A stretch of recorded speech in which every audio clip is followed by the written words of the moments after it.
What if you knew exactly who was next on America's most controversial execution list? Today, we will share the true stories of 21 prisoners scheduled for execution in the United States between 2025 and 2028 during a potential Trump presidency. We will discuss each defendant's background, the crimes they committed, their sentencing, and the planned execution methods. Let's begin with our first case. Marion Bowman Jr. grew up in a small town in South Carolina, facing hardships from an early age. His life was troubled, and he made choices that eventually led him down a dangerous path. In 2001, Marion was involved in a shocking murder when a friend, whose body was later found burned in a car trunk, lost his life in a violent dispute. The community was stunned as investigators uncovered that Marion had shot his friend during a heated argument. Fingerprints, lab tests, and witness statements all played a role in linking him to the crime. After a lengthy trial in which every piece of evidence was carefully examined, the jury found him guilty of first-degree murder. On November 2, 1984, Marion was sentenced to death. The case gained significant attention because it marked the resumption of executions in South Carolina after a long pause caused by drug shortages for lethal injection.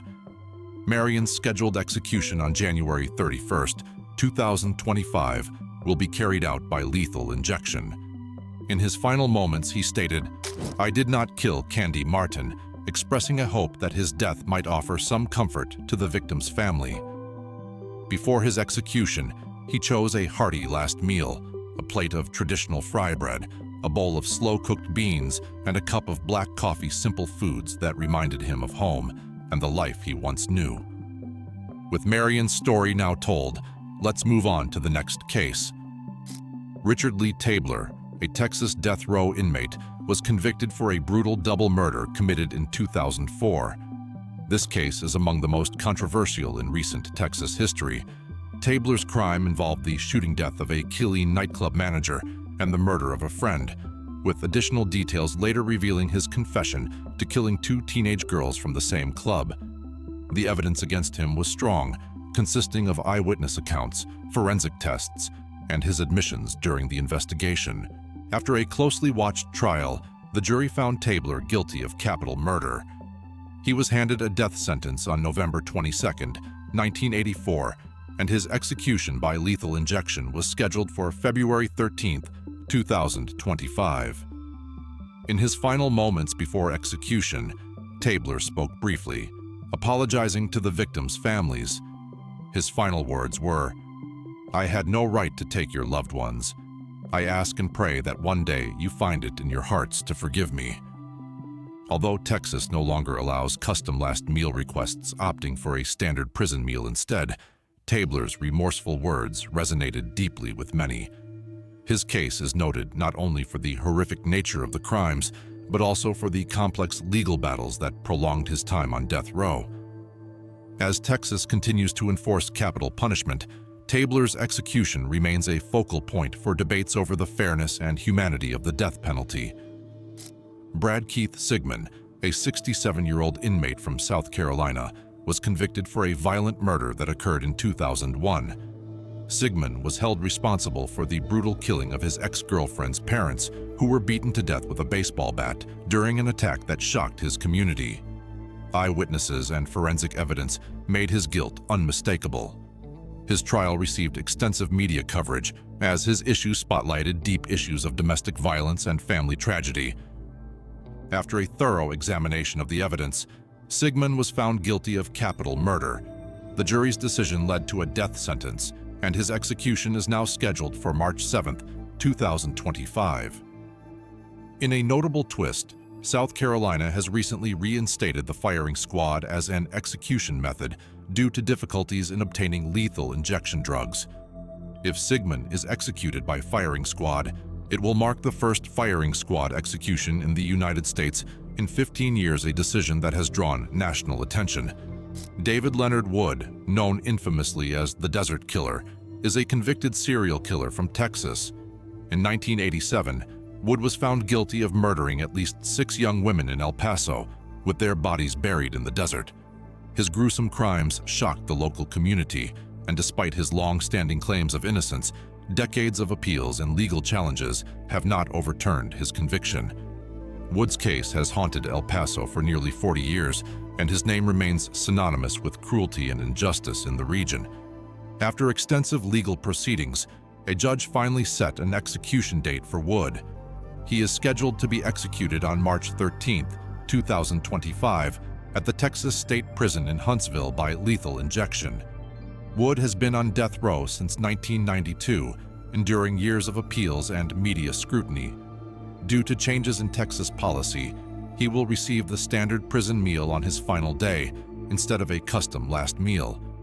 This issue continues to evoke strong emotions among residents of El Paso. His lengthy time on death row and the enduring mystery surrounding his crimes have made this a symbol of unresolved pain for many families in the community. Jesse Dean Hoffman Jr. is a death row inmate from Louisiana whose case is marked by extreme violence and deep controversy. In 1996, Hoffman, then only 18 years old, was involved in the abduction, rape, and murder of 28-year-old Mary Molly Elliott in New Orleans. On November 26, 1996, Hoffman kidnapped Elliott at gunpoint from a parking garage, forced her to withdraw cash, and then drove her to a remote area. Accomplice kidnapped 20-year-old Viridiana Viri Arellano. The crime took a brutal turn when Mendoza raped her and later stabbed her to death. Convicted in 2006, he has remained on death row ever since. His crime was widely reported in local news for its brutality and its emotional impact on the community. Texas has a strict policy regarding last meals. Condemned inmates receive the same standard meal as other prisoners. Therefore, Mendoza is not expected to have a custom last meal request. His execution is scheduled to be carried out by lethal injection at Huntsville. Mendoza's case is remembered for the sheer violence of his actions and the long legal battles that followed his conviction. His scheduled execution adds to the list of Texas capital cases, which continue to stir public debate about the death penalty and its application in modern society. Matthew Lee Johnson, 49, is a death row prisoner from Texas, scheduled for execution on May 20, 2025. In 2012, Johnson committed a particularly cruel crime in Fort Worth when he robbed the home of 79-year-old Lois Warnell and set her on fire. This horrific act shocked the community and drew widespread outrage due to its extreme nature. Witnesses testified about the brutality of the murder, and forensic evidence strongly linked Johnson to the crime. After a decade of appeals and legal challenges, Texas finally set an execution date for him. Johnson is slated to be executed by lethal injection at a Texas state prison in Huntsville. Due to changes in Texas policy, he will not be granted a special last meal and will instead receive the standard prison meal on his execution day. Although there is no public record of any final words from Johnson, he will have the opportunity to speak before the execution is carried out. It shows the cruelty that can occur in violent crimes, as well as the ongoing debate about the fairness and implementation of the death penalty in Texas. The tragedy of his actions continues to affect the families of the victims and the broader community in Fort Worth. Kwesi Bryan, aged 55, is an Ohio death row inmate whose case has drawn local attention for its tragic circumstances. Bryan was convicted of the 2000 murder of Cleveland police officer Wayne Leon during a routine traffic stop. In a shocking incident, Bryan shot Officer Leon in the face, an act that sent waves of grief throughout the community. Later, he also confessed to additional crimes, including unrelated rapes that further deepened the severity of his record. The strong forensic evidence and eyewitness testimonies left little doubt in the courtroom. After a lengthy trial and 2 decades on death row, Bryan's execution is now scheduled for January 7, 2026. Ohio plans to carry out his sentence by lethal injection, even though the state has repeatedly faced challenges with drug supplies. You can see the prolonged legal battles and the heavy toll that violent crimes impose on victims' families. As Bryan awaits his fate, his story tells us how lasting the consequences of such actions can be. Now, time to discuss the next story. Danny Lee Hill, now 59, is scheduled to be executed on July 22, 2026 in Ohio. Hill's case is one of the most notorious in the state due to the brutal nature of his crime. At just 18 years old, he committed the rape and murder of 12-year-old Raymond Fife in Warren, Ohio, a crime that shocked the entire region. Throughout the years, Hill's legal team has fought hard to delay his execution, arguing intellectual disability as a mitigating factor. Even with his appeals, the courts have upheld his conviction and death sentence, and his execution date now remains fixed. Ohio's long history of execution delays, primarily due to issues with lethal injection drug supplies, has meant that the issue has stretched on for decades. His upcoming execution by lethal injection is expected to be carried out under strict protocols. The situation became a focus of public debate on the fairness of capital punishment, especially for young offenders. Gerald "Bob" Hand, 77, is one of Ohio's oldest inmates on death row, with a history marked by multiple murders. Hand is infamous for his cold-blooded serial spouse killings. In 2002, he was convicted of murdering his fourth wife, Jill, along with a longtime friend, Lonnie Welch. Prosecutors presented evidence that Hand had orchestrated these murders in a scheme intended to cover up earlier crimes involving two previous wives. The trial exposed disturbing details of his long history of violence and manipulation. Convicted in 2003, Hand has spent nearly 2 decades on death row, exhausting all appellate remedies, with the Ohio Supreme Court affirming his sentence in 2006. His execution is scheduled for June 17, 2026, and will be carried out by lethal injection. It became a focal point in discussions about the ethics and effectiveness of the death penalty. His lengthy incarceration and repeated legal challenges disclose the complexities inherent in capital punishment. Let's see who is the next inmate on our list. Keith Lamar, also known as Bomani Shakur, is a controversial figure on Ohio's death row.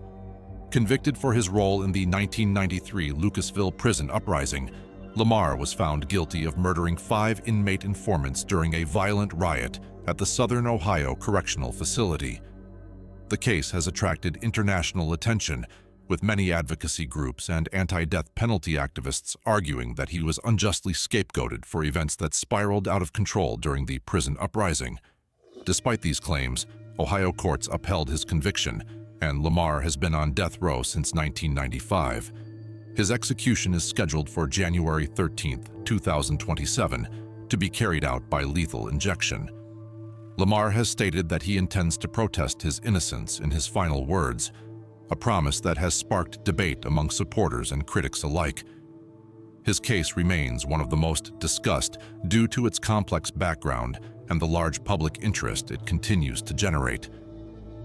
Lamar's story highlights the contentious issues of prison violence and capital punishment in America. Cleveland R. Jackson is an Ohio death row inmate scheduled for execution on July 15, 2026. Jackson's crime shocked his community when, in 2000, he murdered a 3-year-old child and a 17-year-old teenager during an apartment robbery in Lima, Ohio. The brutality of his actions, including the burning of his victim's body, left a lasting scar on the community. Jackson's conviction was based on clear forensic evidence, witness testimony, and an overwhelming accumulation of proof that connected him to the crime. Since his sentencing in 2002, he has spent over 2 decades on death row, awaiting his fate amid a series of legal delays. His execution by lethal injection is now scheduled. This exemplifies the long and contentious road that death row inmates often travel. Jerome Henderson, convicted in 1985 for the murder and attempted rape of his neighbor Mary Akoff in Cincinnati, is set to be executed on October 21, 2026, in Ohio. On the day of the crime, Henderson broke into Akoff's apartment and carried out a violent attack that led to her death. The case was built on strong eyewitness accounts and forensic evidence, leaving little doubt about his involvement. Henderson's trial was marked by the intense emotions of those affected, and his sentence was handed down shortly thereafter. Over the decades, his execution date has been rescheduled several times due to the state's ongoing challenges with lethal injection drug availability. Scheduled for October 21, 2026, his execution will follow Ohio's standard procedure. Although we do not yet have confirmed details about his final words or last meal, his case has generated local discussion about the long delays in carrying out death sentences. Henderson's story is a powerful example of the enduring impact of violent crime on a community and the difficult process of legal resolution that follows such acts. Melvin D. Bunnell Jr., 67, is an Ohio inmate whose execution is scheduled for November 18, 2026. Bunnell was convicted in 1987 for the shooting death of Robert Bunner during a home invasion in Cleveland. It became notable for the substantial forensic evidence, including detailed ballistics reports, that linked him to the crime. Over the years, Bunnell has made multiple appeals, often seeking additional DNA testing in hopes of proving his innocence. Despite these efforts, courts have consistently upheld his conviction and death sentence. His execution by lethal injection is now scheduled for November 18, 2026. While details regarding his final words or his last meal remain unconfirmed, the issue sparked debate over the reliability of forensic evidence and the fairness of the appeals process in capital cases. Bunnell's long tenure on death row reflects the ongoing legal struggles in Ohio's capital punishment system. His case, with its repeated delays and persistent controversy, shows the challenges faced by those awaiting the ultimate punishment. Samuel Moreland, 59, is one of Ohio's longest-serving death row inmates, with his execution now scheduled for July 19, 2028. Moreland was convicted for a mass murder spree in Dayton in 1985, during which he killed 5 people, including 3 children. His crime left an indelible mark on the community and has caused lasting grief among the victims' families. Originally given an execution date in 2025, his warrant was repeatedly postponed due to Ohio's moratorium on executions caused by drug shortages. Finally, the state Supreme Court set a new execution date for 2028. Moreland will be executed by lethal injection, and although his final words or last meal details have not been confirmed, his long incarceration emphasizes the drawn-out nature of death penalty cases in Ohio. We can see the lingering impact of violent crime and the complex judicial process that often spans decades. As Moreland's scheduled execution approached, people started discussing the fairness of capital punishment in Ohio. Stanley T. Adams, aged 58, is scheduled for execution on February 16, 2028 in Ohio. Adams was convicted in 2001 for the murder of 43-year-old Esther Cook and her 12-year-old daughter, Ashley, in Warren, Ohio. His crimes involved a brutal assault that left both victims dead, and his trial revealed the extreme violence of the act. Despite numerous appeals and delays, mostly due to issues in obtaining lethal injection drugs, Adams's death sentence was maintained, and his execution date was moved from 2025 to 2028. Adams's scenario continues to raise serious questions about the death penalty's implementation in Ohio. His prolonged stay on death row has kept the issue in the public eye, sparking discussions on the efficiency and fairness of the capital punishment system. As we reflect on this case, we are reminded of the lasting impact of such crimes on communities and the families of the victims. Timothy Lee Coleman, 55, is an Ohio death row inmate scheduled for execution on October 30, 2025, convicted for the 1996 murder of 23-year-old Melinda Stevens, killed to stop her testimony in a drug-related case